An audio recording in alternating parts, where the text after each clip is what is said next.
Bonjour, je m'appelle Manuel Lacoste, je suis finissant en tourisme d'aventure et voici mon projet en leadership. Donc voici les trois images que j'ai décidé de choisir.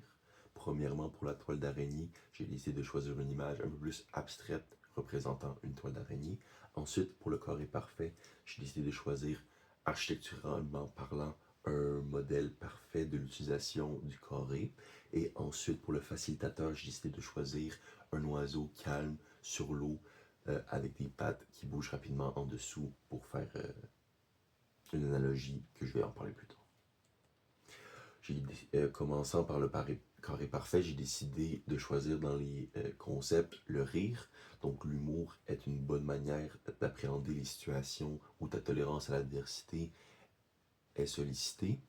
C'est bien important de rire envers la situation pour changer l'aspect de la gravité, comment on le perçoit. On peut être confronté à des situations plus difficiles et en rire va juste nous permettre de enclencher le processus de résolution.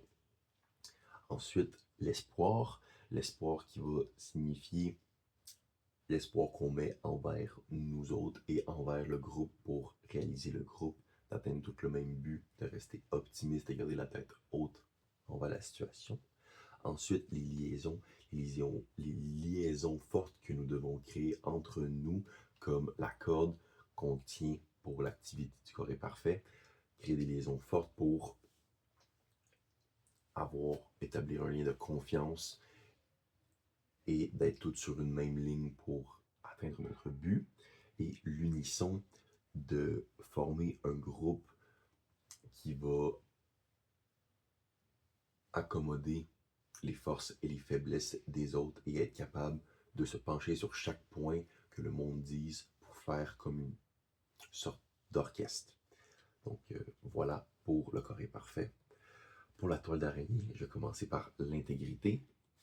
L'intégrité qui va être dans ses idées, l'intégrité de sa personne, pour si on a des points qu'on aimerait ça aborder envers la situation pour résoudre un problème, de ne pas se faire bousculer par les plus grosses têtes, les plus grandes voix, et d'être capable de se rendre utile à la situation. L'attitude pour être à l'aise de bouger d'un point à l'autre, d'un point de vue à l'autre, d'être capable d'adapter sa vision d'une autre place. Pas seulement la latitude envers laquelle on va amener la personne pour la passer dans les trous de la toile d'araignée, mais aussi dans la manière dont on va traiter les idées des autres.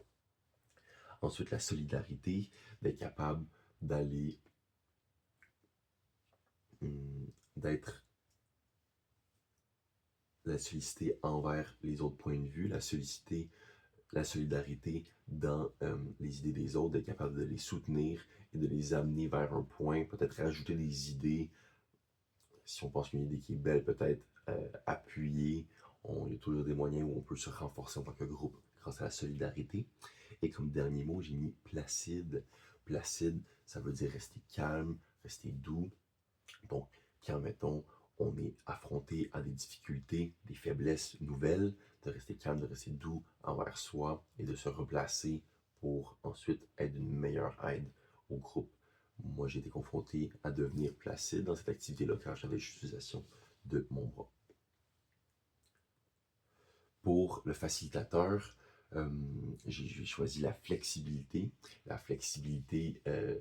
pattes qui vont être dans l'eau, donc d'adapter, excusez-moi, de jouer avec les concepts des autres, d'adapter la situation envers où est-ce qu'elle va. Peut-être qu'il y a du monde dans le groupe qui vont donner des nouvelles idées, mais en tant que facilitateur, tu peux prendre ces concepts-là, prendre ces idées-là et rouler dessus, pas dans le sens les cacher, mais les amener encore plus loin et se faire aider par ce monde-là de cette manière. Ensuite, la lucidité qui va être le facilitateur qui va être conscient de ce qu'il demande de son groupe et aussi l'analyse de ce que le monde a ajouté ou ce qu'il fait, d'être capable d'intervenir ou d'être capable de juste faire grandir le monde avec leur propre propos, d'approfondir encore plus dessus. Fait que l'analysation de la situation beaucoup. La diligence pour, en tant que facilitateur, établir un but. Quand tu diriges quand tu facilites une activité ou une discussion, ben, d'être capable d'atteindre un but finalement. C'est bon d'avoir un but en tant que facilitateur en tête, avoir une ligne droite à suivre, mais aussi capable d'avoir la flexibilité. Et ensuite, pétulance comme dernier mot, pétulance et non pestilence, pour désigner quelqu'un de vivace et difficile à contenir. Donc, en tant que facilitateur, pour moi, je trouve que c'est important d'être capable de donner sa joie de vivre, son envie, d'être capable d'aller solliciter chaque individu, d'aller chercher la, euh, tout le monde, en fait, tout ton groupe. Fait que quand, mettons, on voit que la personne qui nous guide, qui nous dirige, qui facilite l'activité dans le fond, qu'elle a l'envie, qu'elle a une passion, ça donne envie d'engager avec elle, d'être quelqu'un d'avenant. Donc, voici, c'était tout pour moi.